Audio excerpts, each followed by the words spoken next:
네, 방금 소개받은 소식대 박사입니다. 저희 이제 기부금과 관련해서 주제를 두 개나 나눴는데요. 제목 보시면 아시겠지만 기부법 적용 논란 사례와 문제점이라고 해서 저는 주로 이미 법이 있지만 실제 해석 관련해서 다투어진 사례를 좀 설명드리면서 기부법의 본문을 봐서는 실제 해석하기 어렵기 때문에 이 부분 어떻게 해결할 건지에 대한 문제점을 제가 일부에서 말씀드리겠습니다. 나머지 위원회부터 시작을 해서 좀 더 개선 방안 중심으로 이수 변호사님께서 해주시는 점입니다. 이 부분은 사실 작년 2014년에 기부법 자체가 과연 있어야 되는가 이런 고민을 갖고서 강남교의 법무부 가원의 대표님과 같이 책을 썼습니다. 아름다운 재단 기문화연구소에서 제가 아름다운 기문화에서 5대 소장을 3년 동안 비상으로 있었거든요. 이제 그 당시에 법이 2014년 1월로 바뀌었습니다. 책을 쓸 때 법이 바뀌면 굉장히 당혹스럽거든요. 그래서 상당 부분 열세시대 논란 사례 부분은 법의 일부는 반영이 되어 있고요. 그것까지 발간해서 책을 냈습니다. 그래서 주된 내용은 여러분들 그 책자에 있는 부분은 책에 있는 내용이 주된 것이다. 일부 업데이트를 하긴 했습니다만 지금 발표는 그거 다 보시면 눈에 잘 안 들어오실 거예요. 그래서 PPT로 준비를 했습니다. 보시면 이제 들어가면서 전체적인 기부에 관한 말씀드릴 거고요. 뒤에 계시면 좀 안 보일 수도 있어서 제가 여기 있는 내용은 자료에 있는 내용을 PPT 형태로 만들어서 말씀드리겠습니다. 논란 사례는 8가지 정도 말씀드릴 거고요. 문제점은 페이지부터 시작을 해서 5가지 이야기를 드리면서 이야기를 마치고자 합니다. 근데 이제 페이지 논의와 관련해서 제가 이제 선문 자료를 4시 반 정도에서 이메일로 지금 원장님께서 이제 전체적으로 보낸다고 해주셨는데 미리 받아봤거든요. 의외로 페이지보다는 개선 쪽을 의견하신 분이 많이 있더라고요. 물론 이제 설문 주신 분들은 이 법 자체를 모르시는 분이 굉장히 많거든요. 근데 이제 설문하시는 거 보니까 이 법 알고 있다. 그리고 연단위에서 1000만 원 이상이 되면 이 법 적용이 된다. 이걸 아시는 분들이 설문하셨더라고요. 그분들은 그럼에도 불구하고 형사 처벌된다거나 이것보다는 잘못되면 과태료로 전환한다거나 그래서 주어진 법안에서 하는 의견도 많긴 하지만 저는 기본적으로 과연 이 법이 지금 우리 현재 필요할까 이제 그런 생각을 갖고서 접근했습니다. 그래서 원래 책 쓸 때는 완화돼서 기본법 함께 읽기 이제 책 선전은 아니고요.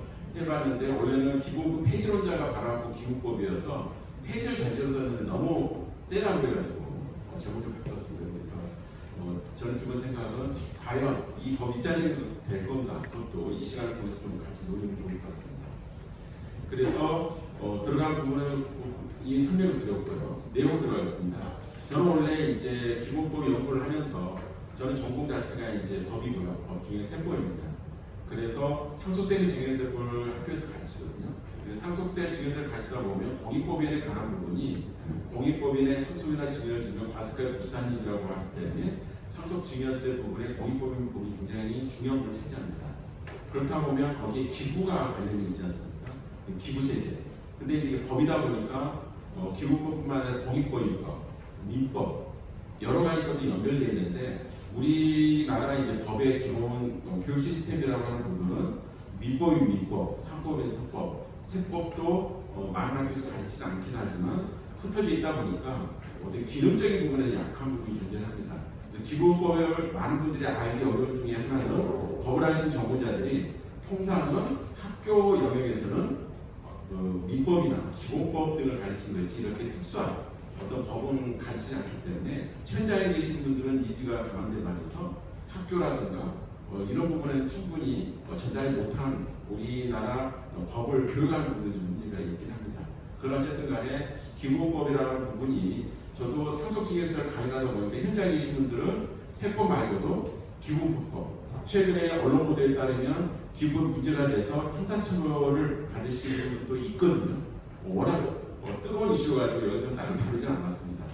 그래서 실제로 어떤 측에서는 기부법 위반에 대해서 엄벌해야 한다는 측면도 있고 또 다른 측면의 경우는 이 경우에 몰랐는데 처벌하지 않느냐 이게 극단의 의견이 있습니다. 그래서 지금 자료를 보시면 저는 원래 1951년 부분만 해서 우리나라의 전쟁 중에 기부금법 관련해서 기부금이라는 게 금지됐었구나.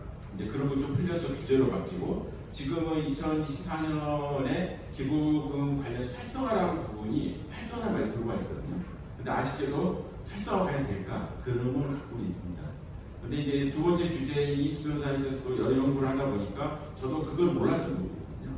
근데 일제시대로 넘어가서 물론 이제 1910년에 우리가 일본 식민지가 됐지만 1900년에 관한 내용도 두 번째 주제에서 자료까지 해서 소개해놨습니다. 그래서 어떻게 보면 1909년까지 거슬러 올라와서 기부금을 지원하기보다는 규제 성격이 있어왔고 현재 활성화로 법이 이름이 바뀌긴 했지만 과연 활성화에 도움이 되느냐 그런 의문을 갖고 접근을 했습니다. 현재 기부법의 문제라고 하는 것은 과연 제한과 통제가 강하다. 이제 그게 가장 큰 문제라고 볼 수가 있고요. 핵심 쟁점이라는 부분은 여러분 생각하시는 것 중에 기부를 하는 건 대가를 주는 거거든요. 근데 어떻게 보면 이제 반대법도가 좀 주어진다면 기부의 혜택은 틀립니다. 근데 이제 현장에서는 미국이나 지금 이제 영국 같은 말씀 주셨는데 영국 같은 경우는 자료는 없지만 2010년부터 그 순상속 재산의 10%를 넘어서 유상기부를 하는 경우에는 40% 단일세율을 좀 깎아줘서 10% 깎아줘서 36% 세율을 바꾸는 걸로 해서 유상기부가 많이 늘었거든요. 근데 영국, 근데 우리나라는 그런 제도가 없습니다. 과세가 불쌍히라는 제도 있긴 하지만, 근데 미국은 상당히 기부가 발전되어 있고 법제도 우리가 다릅니다. 그래서 질문해 보니까 기부연금에 관한 것도 질문하시는 분 계시더라고요. 설문을 보니까. 근데 미국과 우리나라 상황이 들린 게 우리나라는 기본적으로 오너나시 개념이 굉장히 강합니다. 그러니까 대가 없이 주든가 아니면 아예 안 주든가. 근데 미국은 회생시대가 존재하거든요. 기부를 했는데 기부하신 분들한테 생전에 그 기부했던 재산을 일부 사용할 수 있도록 해주는 것들을. 그래서 우리나라 그런 지지가 있기 때문에 제도가 바뀌고 있습니다만 미국식 기부연금 제도가 딱 맞아떨어지는 건 없거든요. 공식적으로. 그러다 보니까 미국은 하고 있는데 우리나라는 안 되고 있어서 굉장히 아까도 우리 이제 그 개사에서 논의된 것과 마찬가지로 외국에서 돈을 많이 벌고 오셔서 좋은 취지로 하시는 분들이 배경에 붙인 이유가 기부법도 다른 나라에 비교해서 그런 법이 없고요. 공익법도 민법에 1960년에 우리가 민법이 있었는데 반해서 1970년대 공익법이 만들었는데 이것도 다른 나라에 비해서 일본 비슷한 게 있긴 합니다만 그래서 글로벌 스탠다드에 맞는 기술이 필요하긴 합니다. 어쨌든 기부에 대해서는 기부하신 분들은 낯을 주는 경우도 있지만 회색지대에서 기부를 하는 대신에 뭔가 대가를 내가 생전에 받아야 되는 이런 기대가 있기 때문에 기부와 반대급부에 관한 부분도 사실 법상은 굉장히 어려운 부분이 있고요. 다음에 예외 적용. 많이 문제되는 게 기부법 적용이 되냐 안 되느냐. 지금 종교단체의 경우도 최근에 언론한테 이슈되는 것도 종교단체의 기부금 적용이 되는지 기부금 적용에 종교단체의 경우 통상적으로 안 되거든요. 교인들을 상대로 헌금 받는 것들은 기부법 적용이 안 되지 않기 때문에 기부법이 적용이 되면 형사처벌도 되고 이게 적용이 안 된다면 형사처벌이 안 되고 그러니까 흔히 말해 천당같이 저기 오갈 수 있는 그런 게 있기 때문에 예외 적용에 대한 해석 가지고도 뒤에도 보여드리겠지만 해석 사례가 굉장히 논란일 수도 있다는 거죠. 다음에 1차 이상 등록 기준이라는 부분도 1년을 기준으로 하고 되어 있는데 여기에 관한 거라든가 특히 논란이 되는 모집비용 이 부분은 저는 굉장히 부정적으로 보긴 합니다. 15% 룰이 있긴 한데 국가가 기부받은 것을 얼마만큼 모집을 쓰는지를 정하는 게 맞을지 물론 이 부분도 이걸 정해놓지 않으면 기부를 하는 옷을 입고서 실은 공익법인이 자기 배부릴까봐 실은 그 비용을 통제를 하는 근데 이거는 자율규제로서 얼마든지 가능할 수 있거든요. 이 기부자가 내가 기부했던 거를 모집비용 형태로 제대로 거기만 쓰고 올려야 하는 공익목재 쓰지 않는다면 기부를 적게 하면 되는 문제거든요. 그래서 공익법인의 충당비용 같은 경우는 규제가 과연 규제하는 자체가 맞느냐 근본이 될 수가 있습니다. 이제 디테일에 들어가면 15%에 맞는 10% 만지를 가면 굉장히 그 다방이 어려운 부분이 존재를 하고요. 그 다음에 기본법 같은 경우도 기본법에 안 된다고 해서 다른 법에서 또 허용하는 경우가 있기 때문에 다른 법률과의 충돌 문제, 공익법이나 민법이나 세법 등과의 왜냐하면 납세자의 경우는 구별하기 어렵거든요. 민법은 법무부에서, 그 다음에 공익법도 법무부에서 관장을 하거든요. 대신에 지금 말하는 기본법은 행안부에서 관장을 합니다. 세법은 통상 국세용 지재부가 지방세의 경우는 특히 부동산 관련해서 해외에서 관여를 하고 있기 때문에 기부단체의 경우에는 문제가 됐던 법령 관련해서 함에 있어서 대상 중앙부처 또는 지자체 어디에 신뢰할지 어려운 부분이 존재합니다. 그래서 이걸 거꾸로 이야기하면 다른 법률과 충돌 부분은 우리가 기부단체가 원래의 목적을 다하기는 쉽지 않은데 이런 법령도 다 들어가야 되는 어려움이 있다. 그래서 저 같은 경우는 꼭 필요한 것만 남기고 없애자라고 하는 생각을 갖고 있다는 겁니다. 해석사를 보겠습니다. 지금 기본법상 지금 보시면 기부법 관련해서 논란이 됐던 사례가 있었는데요. 보시면 기부법이 된다 안 된다 사례가 이제 하고 싶은 게 있습니다. 지금 사회 목적을 지정하는 거는 그러면 기부 주면 기부 단체가 알아서 짜야 되는데 이게 사용 지정되면 뭔가 꼬리가 달렸다 생각이 쉬운데 이건 반대급부가 아니기 때문에 사용 목적 지정 자체가 이 부분의 경우에는 반대급부는 아니다. 기부다. 대가가 아니다.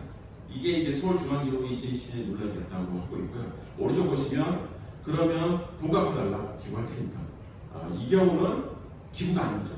이런 논란이 된다거나 아니면 소유권 이전 등기 같은 걸 해야 될 상황이면 이것 마찬가지로 대가 없이 준 게 아니기 때문에 이 경우에는 기부금이 아닌 걸로 볼 수 있습니다.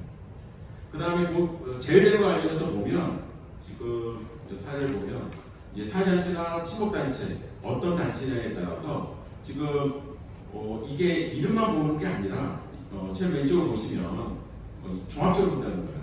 보시면 의사결정 기재가 어떻게 되는지 사회적 활동 내용이나 구성 확정 등이 어떻게 되는지를 들여다봐야 됩니다. 근데 이제 기부단체의 경우는 애로가 있죠. 왜냐하면 사회단체라든가 그러니까 결국 기부법상에 적용되는 대상이 되냐 안 되는지를 케이스 바이 케이스로 본다는 것은 굉장히 불확실하게 높아지는 거거든요. 그래서 거꾸로 올라가면 이런 것들을 기부법 적용이 되면 형사처벌도 되고 그렇지 않으면 빠져나갈 수도 해주고 그러면 이 법에 들어가는 데를 해석하면서 사실 판단의 요소가 들어오면 굉장히 어렵다는 거죠.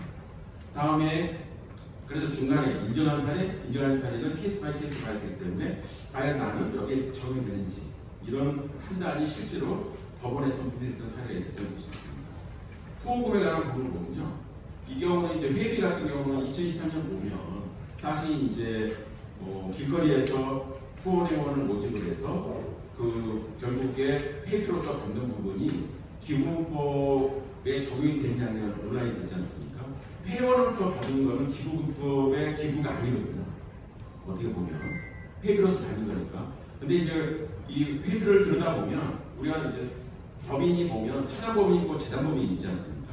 재단법인은 원칙적으로 회원이 모여서 회원이 총회에서 의사결정하는 것이 아니라 기본 재산을 재산 중심으로 있기 때문에 회원이 의결권을 회의하는 개념이 원래는 없습니다. 그런데 이제 실제로 재단법인은 후원회원, 그 후원회원에서 사실 기부하시는 분이죠. 그래서 기부하시는 분들이라면 회원 이름이 있더라도 그분들은 회원이 아닌 거죠. 기부자지. 이제 그런 부분이 존재하고 재단법인 말고 사단법인의 경우에는 기본적으로 회원을 전제로 해서 회원에서 의결권이 주어지고 이제 그러다 보면 회원 같은 경우는 대기가 의결권을 행사하는 게 과연 이게 반대급부냐 논란에 따라서 이게 세자가 연결이 되거든요. 다행히 불신다수로부터 기부금 분리된 회원의 경우에 있어서 논란이 됐다 형사처벌되는 부분이 일선이 논란이 돼서 사무총장이 그 당시 문제되는 법인의 경우 사무총장이 형사처벌이 논란됐다가 지금 기부금 적용이 아닌 걸로 결론이 나가는데 그 다음 문제가 그러면 기부법상 기부금이 아니면 세제상 기부금 공제를 과연 받을 수 있는 것이냐 이게 논란이 됐던 거죠. 그래서 재단법인은 회원이라는 이름을 쓰더라도 회원이라는 법인이 재단법인과 일치되는 게 아니기 때문에 대가라고 보기 어렵기 때문에 재단법인의 회원은 기부금 공제를 받을 수 있는 데 반해서 사단법인 경우에는 좀 세모되는 부분이 있어서 국세청들도 정확하게 답을 안 해주긴 합니다. 적어도 대가 관계가 2년이라고 해서 중요하다는 거죠. 기본 공제를 받으려면 원칙으로 대가 없어야 됩니다. 다음에 이제 중간이나 다음 경우도 회비 관련 이런 다툼이 있다는 부분입니다. 그 만찬 경우 어떻게 할 거냐? 그래서 회비 명목으로 금품으로 인정한 사례 이 부분 이거야 됐고 출판사와 관련해서 모은 금품의 경우 이 목사님이 이제 가르침을 공부하고 책자를 발간하는 출판사와 그 다음에 이 출판사가 모은 금액을 각각 기본기 모집에서 적용되는 조교단체의 소속으로부터 회비 등 명목으로 모은 금품으로 인정하기는 말거든요. 논에서 이거 부정은. 근데 이제 그 폐해가 있다고 하는 말은 그게 절대적인 건 아닙니다. 최종심 대부분 판결일 수도 있고 쟁점에 따라서는 법원 입장이 바뀌기도 합니다. 그래서 제가 제시했던 거는 여러분들께서 이 경우에 이렇다라는 것도 하나의 정보로서 가져가지만 이 해석 부분의 경우는 반드시 그 시점에 법원이나 또는 주무관청의 해석사의 본질을 확인해야 됩니다. 이 부분. 현재 2024년 기준으로 봤을 때는 제가 파악했던 바로 이렇게 되어 있고요. 다음에 이제 전화, 문자 메시지, 인터넷 게시글, SNS 많은 부분은 2024년 1월에 도입되면서 결국에 가서 SNS나 여러 방법도 기록해서 말하고 있는 모집의 범주에 포함시켰습니다. 그 전에 논란됐던 부분이 전화, 문자 메시지, 그 다음에 신문 광고라든가 전화, 그 다음에 사이트 게시글 같은 경우도 해당된다는 입장이 있는데 반해서 이 경우는 계약서 작성하고 하는 부분은 아니다라고 한 바가 있었습니다. 해경 해석사인데요. 지금 이미 말씀드렸듯이 저도 이제 법제처 법령해석 심의위원을 한 6년 정도에 했는데요. 이제 법제처에 부처마다 의견이 충돌했을 때 특히나 법제처에서 중앙부처라든가 지자체 등 의견했을 때 전문가들 모여서 해석을 합니다. 그래서 법제처 법령에서 상당히 권위 있는 부분이긴 한데요. 여기에 지자체 소속 공무원이 모은 금전이가 어떻게 되느냐 라는 부분이라든가 마일리지 어떻게 되느냐에 관련해서도 기부에 해당된다. 투자의 경우 마일리지 같은 경우에 이런 법제처 해석사례도 있었습니다. 근데 법제처 해석사례가 바뀌기도 하거든요.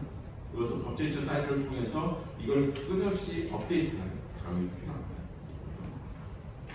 그 다음에 해외에서 온라인 모집하는 것도 기본부 모집 등록 해낸다라고 하는 법제처 해석이 있었고요.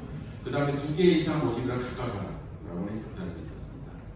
그 다음에 요즘 이제 논란되는 것 중에 하나가 국가나 지자체가 기본부를 모집을 하잖아요. 이제 어떻게 보면 준조세제 성격이 있기 때문에 원칙적으로 금지를 하되 예외적으로 허용을 하고 있습니다. 그래서 이 예외적 허용을 넓히는 것에 대해서는 일선 국가나 지자체와 관련성이 없는 그 공익법인 등은 굉장히 민감하게 반응을 하시는데요. 이 경우에 지금 그 국공립 때의 경우에 후원금 받는 경우에 공익성 기부금이나 인정한 사례가 있고 그 다음에 위탁받은 법인의 경우라든가 국가수도 기관의 품문 적용 경우에도 법제처 해석 사례가 있습니다. 여기 그래서 법령의 규정이 있지만 실제로 해석되는 여부에 따라서 적용료가 달라지기 때문에 여기에 대한 지류의 시간이 있는 걸 볼 수 있습니다. 그 다음에 관리 위탁받은 재산을 이용해서 수행하는 사업의 경우에는 모집할 수 있는 거예요. 그 다음에 노조 경우는 안 된다고 하는 해석사례 이러한 게 2014년에 있었습니다. 그 다음에 지자체가 출한 복지제자 이제 이런 것들이 되면 이제 법령을 먼저 저희는 찾아보거든요. 근데 이제 기본 전제는 법제처 해석이 100% 맞는 건 아닙니다. 이제 여러분들이 하다 보면 일선에 가면 일선 담당자 그리고 법제처 해석이 틀릴 수도 있거든요. 그때 이제 법원에 가는 경우인데 이게 이제 순회에 걸리기 때문에 이제 그런 부담이 일선은 부담이 되죠. 그래서 일단은 주무관청 해석이라든가 아니면 법제처 해석을 먼저 찾아보는 작업이 먼저 병행되게 됩니다. 도서관 같은 경우는 지금 우리는 기본법을 보잖아요. 근데 타 법령과 정을 보면 도서관법에 따라서는 또 허용되는 게 있습니다. 그래서 기본법의 경우 말고도 다른 법을 봐야 되는 경우가 있어서 지금 보시면 도서관의 기본법 모집 같은 경우는 별도 규정이 있어서 그 지자체 소속기관에 해당하지만 도서관법에 따라 허용되는 그런 경우도 있다. 그러니까 기본법만 보고 기본법의 경우에는 지자체 안 된다더라. 그래서 그러면 chấp 받는 것도 안 된다라고 하는데 다른 법에 되는 경우가 있을 수가 있거든요. 그래서 어렵다는 거예요. 그래서 이렇게 규정이 많을까 그런 생각이 듭니다. 그 다음에 이제 지자체장 기초가 하고 유명한 단체의 경우에 이런 케이스 바이 케이스로 드러날 케이스가 존재하는 거고요. 다음에 이제 2천만 원 이상의 이제 법원의 처벌 관련해서 지금 위반하는 경우에는 그러면 이제 사람들 머리가 좋잖아요. 쪼개면 어떻게 될 것이냐. 세법 같은 경우는 여기에 대한 방지책이 여러 개가 있거든요. 세법은 부가 시점 관련되어 있기 때문에 뭐를 갖다 만들어 놓고 피해가 위한 여러 가지 장치를 만들어 놓는데 여기 경우는 1년 기준으로 2천만 원 이상 쪼개면 어떻게 될 거냐. 합친다. 이제 이런 부분들을 갖다가 볼 수가 있습니다. 그래서 여러분들이 이제 일상적으로 쉽게 생각하는 부분은 법에서도 못하려고 그러면 못하게 만드는 장치를 두고 있다고 생각하시면 됩니다. 그래서 이거 보시면 되는데, 이제 여기에 이제 문제되는 것 중에 하나는 이거는 형사법적 논리가 있거든요. 공소시효가 있기 때문에 공소시효의 경우는 이제 통상 5년인데 언제 죄가 끝나가지고 공소시효라는 거는 시간의 흐름에 따라서 죄가 있더라도 처벌하지 못하는 걸 이야기하는 거거든요. 그럼 언제 이 모주와 관련 범죄 행위 끝나느냐, 그 시점을 볼 때 여러 개 쪼개면 어느 시기냐, 이런 부분이어서 이게 형사법적인 문제입니다. 그래서 뒤로 가는 방향대로 지금 법이 판단되는 걸 볼 수 있습니다. 판결 이의도 마찬가지고, 그래서 형사처벌하기 위해서 여러 번 모집하는 경우에 공소시효 관련된 여러 건들을 볼 수 있습니다. 사실관계 이것도 마찬가지고요. 행정사례 보면 도달 여부의 경우에는 이자 수익은 어떻게 될까요? 포함하지 않는다. 하다 보면 궁금하실 수 있잖아요. 1년에 20만 원인데 돈 많은 계좌에 넣어놨더니 이자가 생기면서 살짝 넘는 경우는 어떻게 될까요? 그래서 이자 수익이 포함되지 않는 걸 누가 물어보셨거든요. 이런 것들을 법령에 담아놓기는 어렵거든요, 사실. 법령에. 그래서 법령이라는 부분이 해석의 영역을 넘어오면 심리학이 굉장히 번거롭습니다. 그래서 이런 규제가 과연 맞을까? 1년에 2천만 원을 이상을 하는 경우는 국가가 규제하겠다고 그러는데, 현장에서는 방금 말씀드린 대로 계좌에 넣어놨더니 이자가 생기는데 이거 어떻게 하지? 이런 것들 고민하다가 원래의 목적을 못할 수 있다는 거죠. 다음에 이제 공익시장이나 기타반 지자체 상용에 관한 해석 사례로 자료를 활용하겠습니다. 그 다음에 이제 공개 의무, 회계 감사 관련해서도 결국에 가서 보호 제출 관련된 의무사항을 자료를 볼 수가 있습니다. 모집 기간 외에 하는 경우에 있어서는 이 경우에 흥미로운 거는 계획서하고 그다음 실제 모집하는 게 달랐다. 이거 어떻게 할 것이냐. 그래서 이제 이게 일치되지 않은 걸로 불이익 주지 못하는 걸로. 근데 여러분 생각하시면 혹시라도 형사처벌을 받을 때 있잖아요. 우리나라의 경우에는 형사처벌은 죄형 법조주의 적용을 받기 때문에 기본적으로 애매하면 형사처벌을 받으면 법적으로 다투게 되어 있습니다. 애매하면. 특히나 다른 파트하고 좀 다르거든요. 그래서 행정적인 거와는 좀 다르게 형사처벌까지 되는 사항이 있으면 이건 좀 다퉈볼 사례가 있다. 그래서 허가주의가 유행증 난 다음에 헌법재판소에서 합헌이 나오긴 했지만 뒤에 있는 이숙 변호사님 발표를 보면 굉장히 유연성을 굉장히 강조하셨더라고요. 이제 그 근저의 경우에는 제가 말씀드렸던 문제의식이 법적으로도 충분히 짚을 수 있다고 말씀 주시는 것 같아요. 그래서 보시면 처벌 부분의 경우는 좀 제한적으로 하는 부분을 볼 수 있습니다. 이반체 성립여부는 아까 말씀드린 대로 형사법적인 특이성이 있는 거고요. 기부채납이라고 하는 것은 저도 기부채납 가지고 이제 학생과 같이 이제 논문 써봤는데 기부채납이 그냥 대가 없이 공짜로 주는 건가? 아니면 대가를 받는 건가? 그래서 기부 적용할 수 없다라고 고법에서 나온 발표가 있습니다. 그러니까 기부채납은 사실 뭔가 기부하는 대신에 뭔가 의무사항이 따르거든요. 그래서 순수한 기부와주 단순입니다라고 볼 수 있습니다. 헌법재판소 결정에 5개가 있는데 첫 번째는 이제 허가주의가 문제가 지적이 돼서 우리가 허가주의가 없어졌잖아요. 기부법 관련해서 허가주의는 없어졌습니다. 다만 공익법에 대한 허가주의는 여전히 남아있거든요. 그래서 우리 민법이나 공익법 같은 경우 문제 제기할 때는 이거는 어떻게 기부법 허가주의가 없어지듯이 설립했을 때도 허가주의가 과연 맞을까? 이런 그런 것들은 이제 공익법인법 또 민법 논의하면서 그 맥락에서 여전히 주장하고 있는 거고요. 나머지 2095번까지는 여전히 합헌 쪽에 결론이 나있습니다. 그래서 기본법 문제라고 하면서 폐지론, 지금 말씀드린 대로 법 가지고 해석이 안 된다고 현장이 너무 해석상 어렵다. 그리고 그 근저가 원래 활성화되어 있는데 규제 아니냐라고 생각한다면 없애는 데 낫지 않을까 그런 생각을 갖고 있고요. 그 다음에 개념, 2024년에 법인에 대해서 정의 규정이 들어가지고 조금 더 명확해진 건 사실입니다. 그렇지만 여전히 민법, 상주세법, 소득세나 법인세 이게 통합적으로 이해하기 쉽게 되어 있느냐? 그렇지 않다는 거예요. 그래서 여전히 문제점을 갖고 있다는 거고, 세 번째, 모집비용 같은 경우는 지금 15%, 10%까지 되어 있긴 한데 이걸 갖다 규정이 맞을지 여기에 위반에 따라서 여러 제재가 따르거든요. 그래서 국가가 물론 기부자의 취지, 공익 목적에 다르게 이 모집비용을 많이 쓰는 경우에는 이제 배보다 배꼽이 클 수 있는 경우잖아요. 이제 그런 거를 법에서 통제하는 게 맞을까? 이제 그런 것들으로 해서 문제제기를 했습니다. 또 특히나 사업 종류 같은 경우 보면 머지통에 관한 사업 관련 보면 다 되는데 이건 안 된다고 방식을 갖지 이게 된다 방식으로 되어 있는데 이것만 된다고 하면 실은 여러 가지 공익목적 사업 여러 가지 할 수 있잖아요. 그래서 이런 방식이 전환이 필요합니다. 이 부분이 규정이 제대로 된 것 같지는 않습니다. 그 다음에 가장 큰 문제가 담당부서 문제거든요.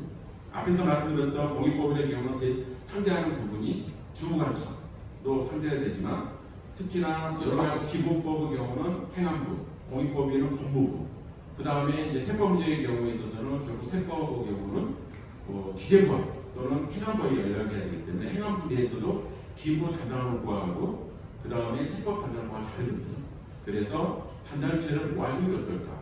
그래서 문재인 정부 때 어떻게 보면 공익기관을 통해서 통합을 했는데 이제 논의해야 되는 게 그럼 통합에서 어디다 둘 거냐? 이게 결국 조직 개편과 거의 맞먹을 정도로 어려운 부분이죠. 총리실에 둘 건지 대통령실에 둘 건지. 그래서 대신에 저는 새로운 신설은 좀 쉽지 않을 거다. 누구한테 힘을 실어줄지 모르지만 이걸 해서 또 다른 기관을 만드는 게 과연 맞을까? 그런 생각을 갖고 있습니다. 그래서 마치고자 합니다.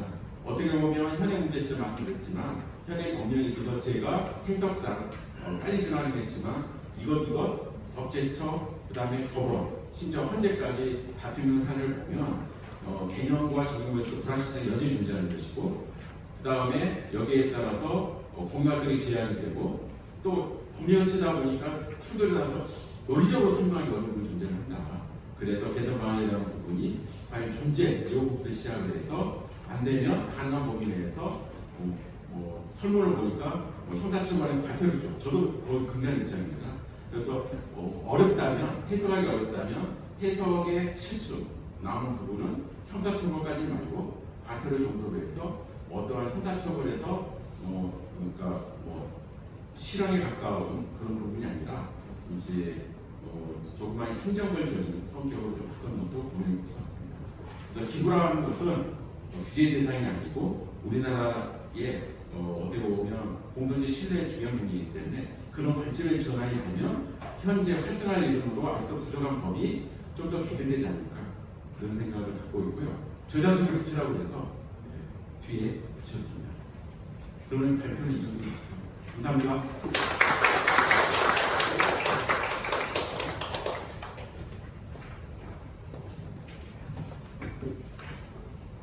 네, 박훈 부총장님 발표로 감사드립니다. 다음은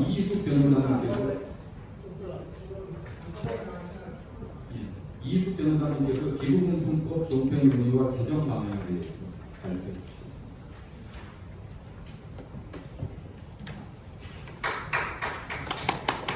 네, 안녕하세요. 윤수입니다.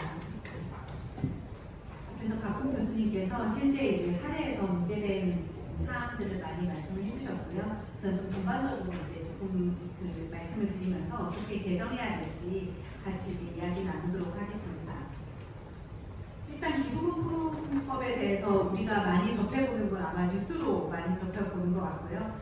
실제로 이제 최근에 문제됐던 게 그 윤석열 퇴진운동을 했던 이제 촛불 행동에서 그 경찰이 압수수색을 하면서 촛불 행동에 대한 회원 명단뿐 아니라 그 기부자들이 기부한 그 예금 통장에 그 관련된 정보까지 전부 다 압수수색하면서 문제가 많이 됐었습니다.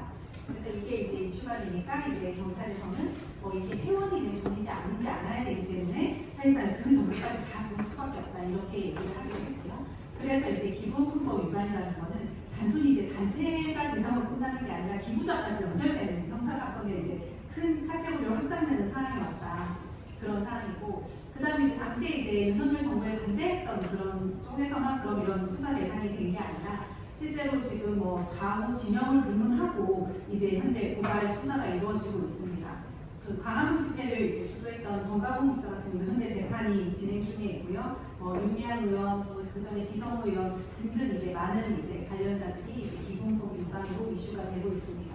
그럼 이렇게 유명해야 처벌하냐 이런 게 아니고요. 실제로 이제 어떤 단체의 정책이 마음이 들지 않거나 이 단체를 불법 단체로 낙인시키고 싶다 이렇게 하는 외부에서 그 단체를 기부금법 위반으로 고발하는 사례가 있습니다.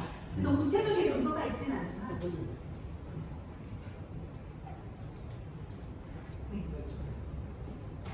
일단 고발을 하게 되면 그다음부터 이제 또 수사가 또 이루어질 수 있는 부분이 있고요.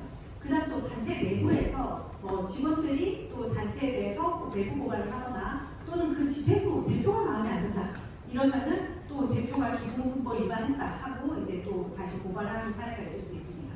그래서 이렇게 기부금법 위반으로 고발을 하게 되면 상당 부분 어려움에 처하게 되는 건 많은 단체들이 사실 기부금법에 취약하기 때문이고요. 그럼 이게 왜 이렇게 취약한가 이거와 관련된 이제 기부금법 논의를 하려고 합니다. 그래서 보시면 저희 나라 이제 기부금이 전체 1년에 한 16조 정도 모이는데요.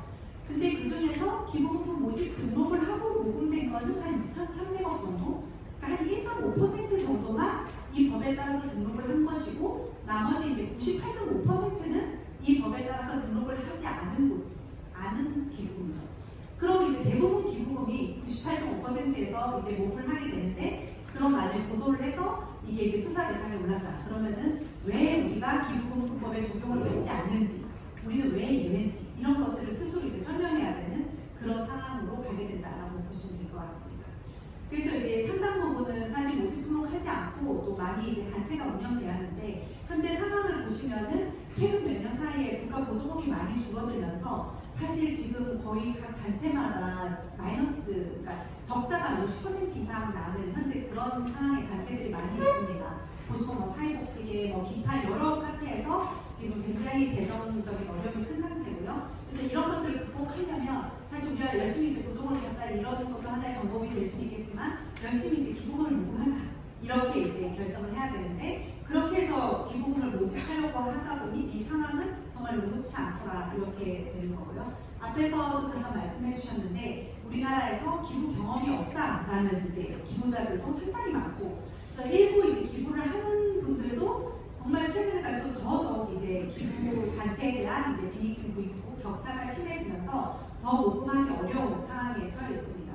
그래서 우리나라가 전 세계적으로 이렇게 문화적인 건 거의 1, 2등이 있는데 지금 기부는 저희가 현저히 낮은 상황이고 지금 중국보다도 더 낮은 현재 수치로 평가를 받고 있습니다.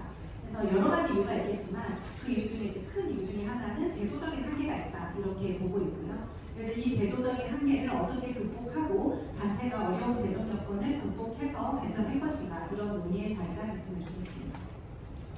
그러니까 사실 이제 기부금법이 앞에서도 말씀해 주신 것처럼 금지법에서 이제 시작이 됐고요. 그래서 저도 이제 왜 이렇게 우리나라만 유독 이렇게 금지하는 역사를 가지게 됐을까 이게 되게 궁금해가지고 이제 그 전에 이제 자료들을 좀 찾아보니 1909년도에 이완용이 만든 기부금품 모집 취체 규칙이라고 있더라고요. 그래서 보면서 제가 놀랐던 것은 기본적인 어떤 정의라든지 또 규정하고 있는 바가 우리나라 현재의 어떤 기부금품 체계랑 상당히 유사하다. 그래서 이 체계에서 저희가 조금씩 완화되고 있지만 크게 그 틀을 벗어나지 못하고 있다라고 보여지고요.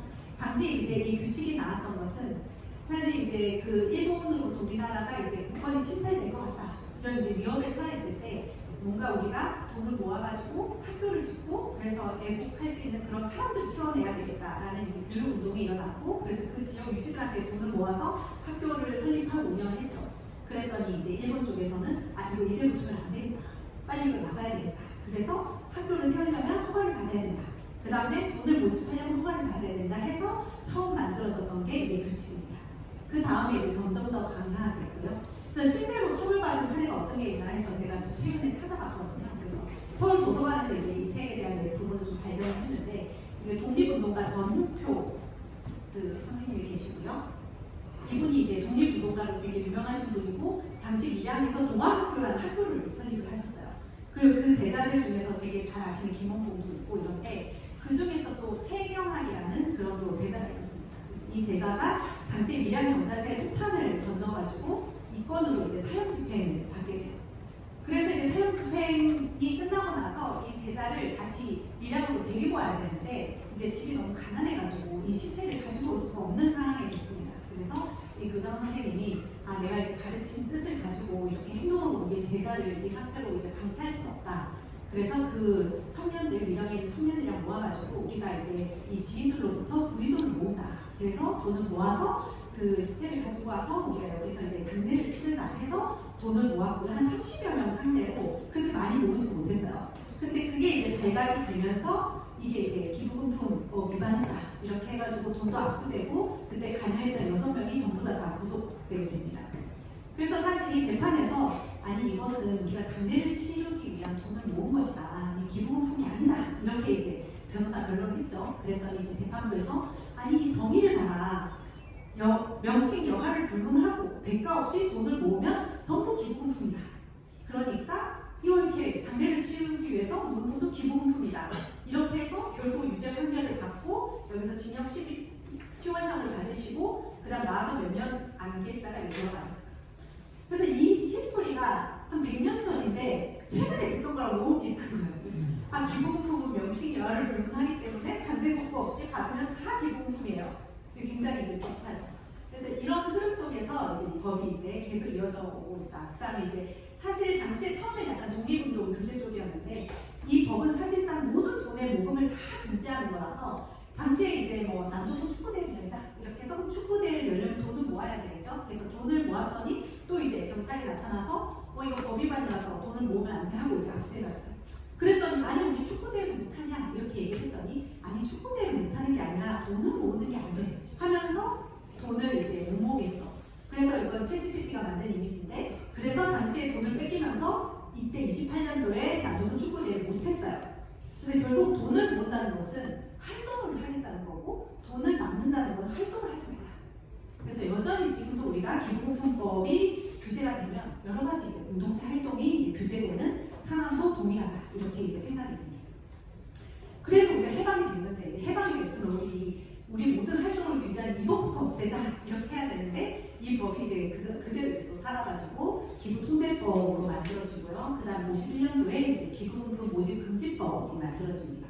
당시에 이제 전쟁이 일어나고 정부의 통제도 잘 안 되니까 우리 전쟁 복구하자는 돈을 모으니 안 그래도 우리 다 같이 전쟁 피해자가 돈도 없는데 이런 거 하면 안 된다 해서 금지를 이제 시키겠다라는 취지였지만 사실 전쟁이 끝나고 나서도 자유당에서 이 법을 유지를 하죠. 이게 정부나 입법자 입장에서는 뭔가 허가를 규제할 수 있는 법을 굳이 없앨 필요가 없는 거예요. 왜냐하면 해주고 싶은 거 허가를 해주면 되니까. 그래서 이 법을 없애려면 정말로 그 허가를 받는 우리가 사전에 규제를 받는 사람들이 이거 진짜 없애야 된다고 세게 목소리를 내지 않으면 이 역사는 입법자들은 바꿔줄 리가 없다. 그래서 이제 이 자리에 오신 분들도 그런 목소리를 모으기 위해서 오신 분들로 생각이 되고요. 실제로 그래서 51년도에 만들어진 법은 이후에 이제 위헌 판결을 받습니다. 그 이후에 이제 규제법이 또 만들어지고 그 다음에 이제 기부금 모집 등록 허가에서 등록으로 바뀌는 이제 법이 바뀌었어요. 그래서 당시 이제 등록으로 바뀔 때 장단점을 분석하면서 이 법 이제 국회에서 등록제로 바뀌면 이제 등록이 쉬워지니까 굉장히 많은 모집 등록이 이루어질 겁니다. 이걸 이제 장점으로도 두고 그러나 그때 등록제로 바뀐 지 수십 년이 지났지만 여전히 이제 몇백 건 정도의 등록에 그치고 있는 상황에 있습니다. 그만큼 모집 등록이라는 게 야 이제는 허가가 아니니 등록인이 자유롭게 등록하자 이게 안 된다는 거죠.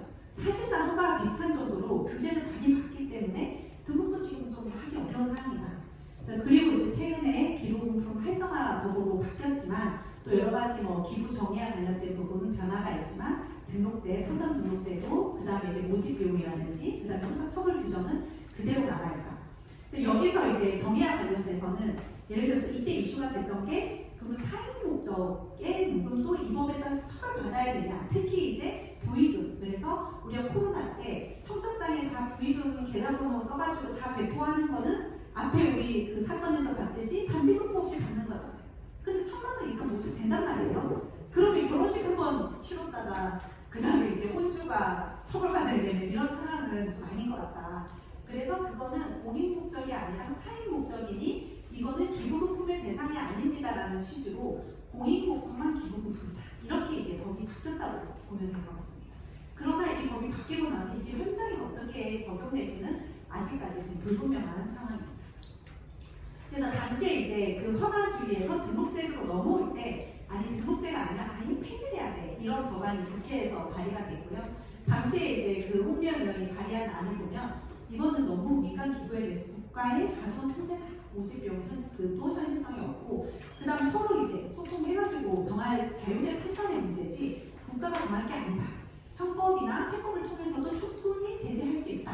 이렇게 했지만 이제 또 국회에서 검토했을 때 아 우리가 그동안에 허가제였는데 갑자기 자유라 신고제라는 그거는 너무 급진적이어서 안 돼. 그러니까 우리가 등록제를 거치고 추후에 기부 문화가 선진화되면 그때 생각해볼게 하면서 등록제가 선택이 됐어요. 근데 그때 바뀐 이후로부터 우리 20년이 지났지만 여전히 등록제가 유지되고 있다. 사실 그 사이에 사회가 충분히 변화됐다는 것이 아직 반영되지 않았고, 우리 그때 예전에 20년 전에 그 국회에서 검토했던 것처럼 이제 우리 기부문화 성숙됐으니 또 기부자들에게도 선택권을 주고, 그래서 이제 좀 뭔가 자율성 강화하자, 이런 형태로 나가야 될 것 같습니다. 그래서 그동안 위헌 결정 한번 살펴보면요, 그때 이제 권영긴 전 이제 국회의원께서 당시에 이제 그 민주노총 투쟁을 하면서, 일단 투쟁하려면 무조건 돈이 필요하잖아요. 그래서 돈을 모았어요. 그러고 나서 이제 뭐 집시법령 등등 해가지고 이제 고발이 됐죠. 그래서 이거 내가 돈을 모은 게 기본품법 위반이다. 같이 이게 이제 사건화되니까 이렇게 허가를 받아야만 하는 게 이 헌법 위반이다 해서 위헌법률 제청 신청이 넘어가서 헌법재판소에서 봤을 때 아니 이거는 너무 허가받을 수 있는 사유가 제한적이라서 위헌받다 하고 위헌 결정이 났어요. 그래서 지금 이 권영기 전 국회의원께서 재판을 받을 때는 죄명에서 기부금품법에 빠졌어요. 그러면 이제 똑같은 상황에서 지금 노동권 증진을 위한 투쟁 기금을 모으려면 어떻게? 그럼 모집 등록을 해야 되겠죠? 근데 모집 등록하러 가져가면은 모집 등록이 거부돼요. 일단 목적이 이 투쟁 기금이 모이게 맞냐 해서 한번 허들이 있고, 만약에 이게 노동권 증진을 고의로 인정받는다 하더라도 어디다 쓸 건데, 우리 활동가들의 인권도 있을 겁니다. 그거는 모집비용 15%를 넘기 때문에 안 돼 하면서 또 거부돼요. 그럼 결국 그때나 지금이나 한 번 이혼을 받았지만 어차피 모집 등록 못하고 문제되면 처벌받는 건 똑같다. 현재 상황 그렇습니다. 그 이후에도 이제 뭐 매집 그 소방물 매립 반대 투쟁 기금 모금 사건에서도 위헌이 올라갔지만 이때 이제 합헌이라는 결정이 났고요. 그다음에 이제 송전로 건설 반대 사건에서도 이제 합헌 결정이 났는데, 이게 그전에는 허가에 대한 부분이요. 이건 등록제도 바뀌고 나서도 여전히 이제 합헌 결정이 났습니다. 그래서 이 이유를 저희가 분석을 해야 이제는 이 법을 이제 위헌으로 우리가 주장할 수 있는지를 봐야 되는데, 일단 한번 이유를 보시면 너무 등록 절차를 요구하지 않으면 이게 무분별한 모집과 적정한 사용 규제가 담보되기 어렵다. 근데 적절한 사용 규제가 담보되기 어렵다는 부분은 지금 상당 부분 모집 등록하는 데들은 대부분 다 세법상 모의법인으로 지정된 곳들이거든요. 그럼 세법상 사용을 담보하면 된다. 이렇게 이제 설명을 한번 해볼 수 있을 것 같고요. 그 다음에 이게 허가제도 아니고 그냥 심사 등록하면 받아줄 텐데 형식적인 것만 할 건데 이게 왜 위헌이냐? 이게 이제 헌법재판소 결정이거든요. 근데 우리가 심사 등록 신청해도 거부되는 사례가 많다. 예전에 한국 YWCA도 이게 그 일본의 그 폐기물 방류 관련해가지고 반대 운동을 하는 모집을 하겠다 하고 가져갔더니 그거는 공익이 아닌 것 같아서 모집을 안 받아주네. 이렇게 해서 모집 등록을 못했죠. 이런 식으로 형식적인 심사로만 하는 실질적인 심사가 이루어지고 있는 그런 형태로 이제 지금 거부가 되고 있다는 부분이 있고요. 그 다음에 이제 그 헌법재판소에서 1천만 원 미만의 소액이 허용되고 있지 않냐 이렇게 하는데, 과연 이 1천만 원이라는 기준은 지금 오늘날에 맞는가, 이런 부분이 또 이슈가 있습니다. 당시에도 왜 1천만 원인지에 대해서는 근거가 명확하게 이제 제시가 되고 있지 않고요. 그리고 이제 뭐 불법적이거나 아니면 사익을 위한 모금이 법적으로 제한돼야 된다. 이게 또 주요 이유 중에 하나인데, 지금 기부금품법이 바뀌어서 사익을 위한 기부는 법의 어떤 규율 대상에서 벗어날 것으로 이제 해석이 될 것으로 예상이 되거든요. 그러니까 사익을 위한 모금을 막기 위해서 이 법이 필요하다. 이게 헌법재판소 판단인데, 사익을 위한 모금이 이 법이 적용되지 않는다라고 해석하면 다시 또 형평성이라는 어떤 헌법적 위반의 문제가 지금 발생하는 부분이 있습니다. 그 다음에 이게 벌금형이 또 받을 수 있고 하한도 있으니 이 정도 제재도 가능하지 않아라는 게 또 현재 결정이지만, 사실상 한 번 위반하고 한 번은 벌금형 받을 수 있겠죠. 그다음에 또 위반했다. 이러면 이제 그야말로 징역형이 집행유예 나올 수 있고, 최근에 물론 대법원에서 깨지긴 했지만 처음 사건이었지만 금액이 많다 해서 바로 또 징역형의 집행유예로 1심까지 받은 사례들도 있습니다. 그래서 이게 그렇게 형이 가볍지 않다. 이런 관점에서 이렇게 미등록 시에 처벌하는 규정에 대해서 한번 다시 위헌 결정을 트라이 해볼 필요성이 있고요. 사실 그것보다 더 심각한 위헌성은 모집비용 규제의 위헌성입니다. 그러니까 현재까지 모집비용이 위헌이냐에 대해서는 헌법재판소에서 이제 판단을 받아본 적은 없어서 이거는 한번 판단을 받아보면 위헌 나올 가능성이 좀 충분히 있을 것 같은데, 이제 법에서는 모집비용은 15% 이하로만 쓸 수 있게 돼 있거든요. 근데 한번 보시면 모집비용의 정의가 기부금품의 모집, 관리, 운용, 사용 결과에 필요한 비용. 그럼 이거를 보면 지금 계신 여러분들은 이게 모집비용이 어디까지 모집비용인지가 와닿으시나요? 그래서 이제 원래 법은 특히 이렇게 형사처벌하는 법은 국민들이 봤을 때 이게 어떤 걸 말하는지 좀 명확해야 돼요. 근데 이 법은 명확성의 원칙에 반한다 이렇게 보여주고요. 그래서 저희가 이제 예를 들어서 뭐 동물 구조 활동을 하는 구조하러 다니는 활동가들의 인건비가 모집비용입니까 아닙니까? 이 이슈가 있죠. 그래서 저희가 이제 몇 년 전에 이제 행안부랑 같이 회의를 하면서 이렇게 여기 사무실에서 회계 관리하는 인건비가 아니라 현장의 활동가의 인건비는 모집비용이 아니라 사업입니다. 그래서 그렇기 때문에 그렇게 해석을 해주세요라고 행안부에 요구를 했어요. 그랬더니 이제 행안부에서 무슨 소리예요? 법에 보면 기부금의 모집, 관리, 운용, 사용이라고 되어 있기 때문에 기부금을 운영하고 사용하는 사람도 이것도 모집비용입니다. 그래서 우리가 마음대로 지침을 그렇게 했다가는 법에 반할 수 있어서 안 돼요. 이렇게 얘기를 하시더라고요. 그만큼 이 법의 해석이 행안부의 생각도 다르고 현장의 생각도 다르고 명확하지 않다. 그래서 이 법에 또 명확성의 원칙이 반하기 때문에 위헌적인 요소가 상당입니다. 그 다음 이런 식으로 모집 비용을 몇 퍼센트 쓸지 법에서 규정하는 것은 기부자 입장에서 이 모집 비용 30% 쓰세요, 50% 쓰세요를 기부자가 선택할 수 없게 만들죠.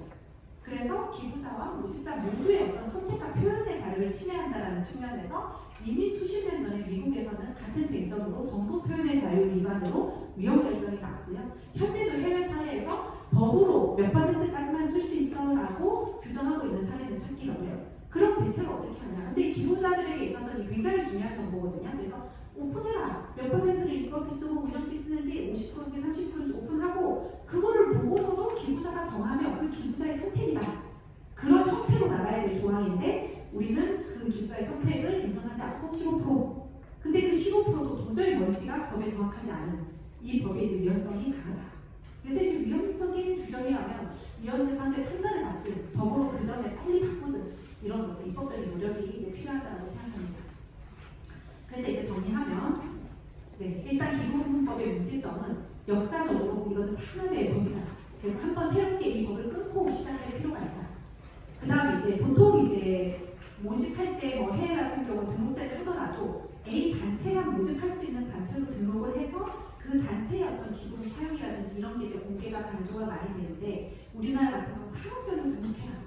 근데 막상 사업별로 등록해서 관리하기가 쉽지 않으니까 현장에서는 또 단체가 하나로 등록하기로 통통목하도록 하고 있고요. 그래서 사업별로 등록해야 사업별로 얼마 쓰는지 결국 사용 단계에 대한 관리를 하기 위해서 사업별 등록 체계를 갖추고 있거든요.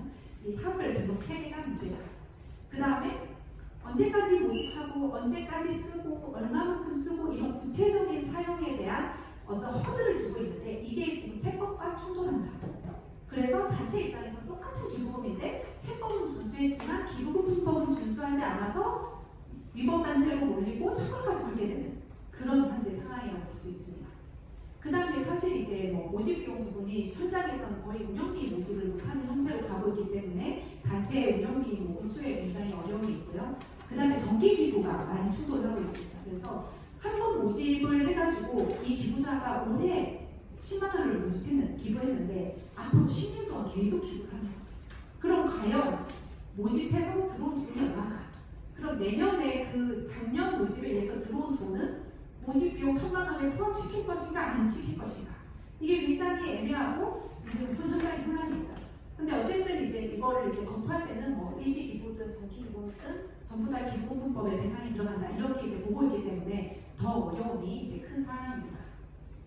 그래서 말씀드렸던 것처럼 지금 이러이러한 어려움들이 있기 때문에 단체는 어떤 형태로든 기부금법을 피해서 뭐를 하려고 하고 그래서 모집 등록한 곳들도 전체 기부금보다 모집 등록한 기부금 굉장히 소수파이에요. 그리고 합해가지고 모아서 같이 어떤 사업을 하죠. 그러면은 등록한 기부자한테 보여주는 지표는 모집 등록한 이 돈만큼 우리가 사업비에 얼마 썼어요 라고 말을 하지만 실제 운영되는 건 다 합해서 운영되기 때문에 오히려 정보가 더 왜곡된다. 그럼 차라리 그냥 제대로 다 자유롭게 쓸 수 있게 해주면 전체가 어떻게 썼는지가 공개되는 게 훨씬 더 투명한 공개, 정보 공개에 효과가 있을 것이다.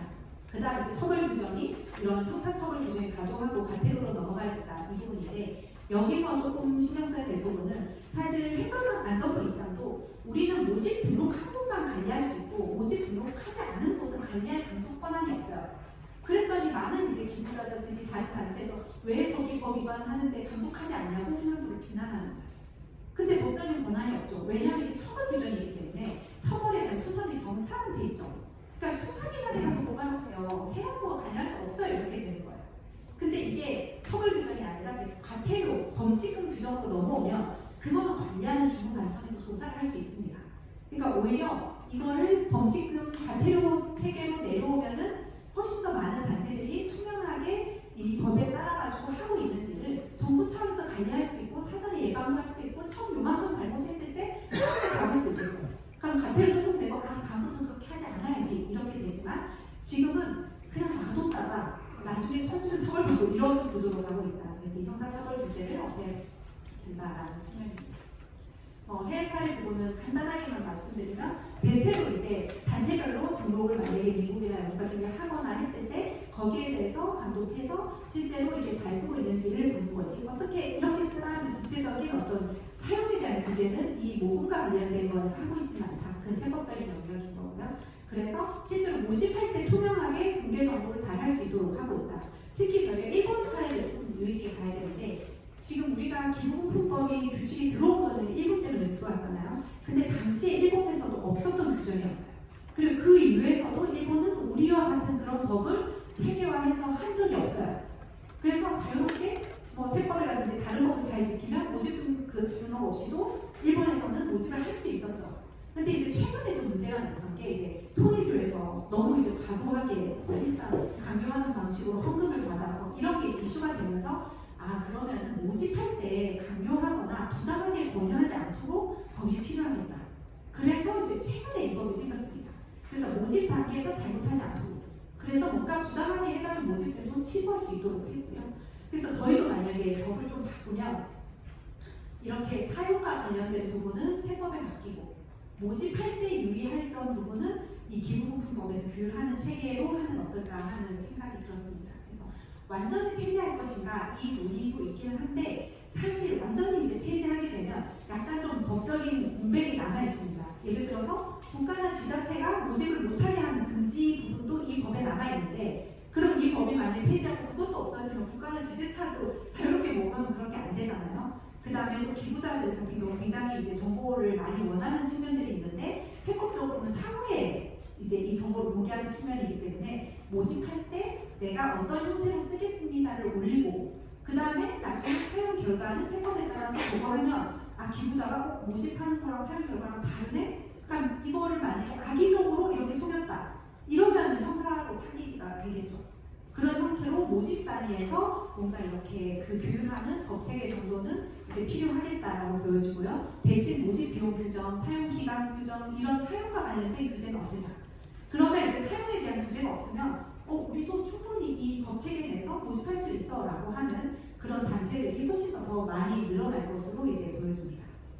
네, 그러면 이제 대충 방향성에 대해서는 말씀드렸고, 그 다음 이 법에서 최근에 법 개정에서 기본 문화 활성화돼야 된다 이런 이제 표현들은 들어왔는데 이제 구체적인 어떤 직접적인 지원 규정들은 좀 부족한 부분입니다.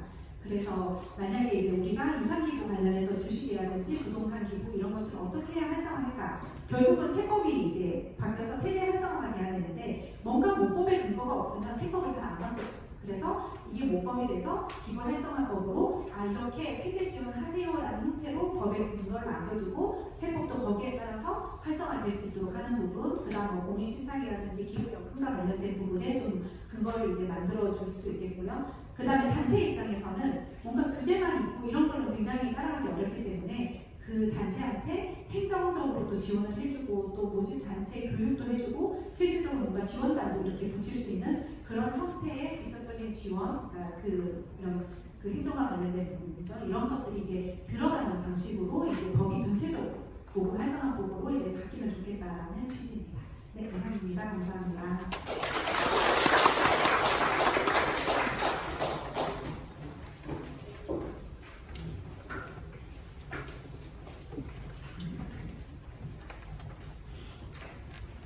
이인숙 변호사님 발표 감사합니다. 이어서 종합 토론에 들어가겠습니다.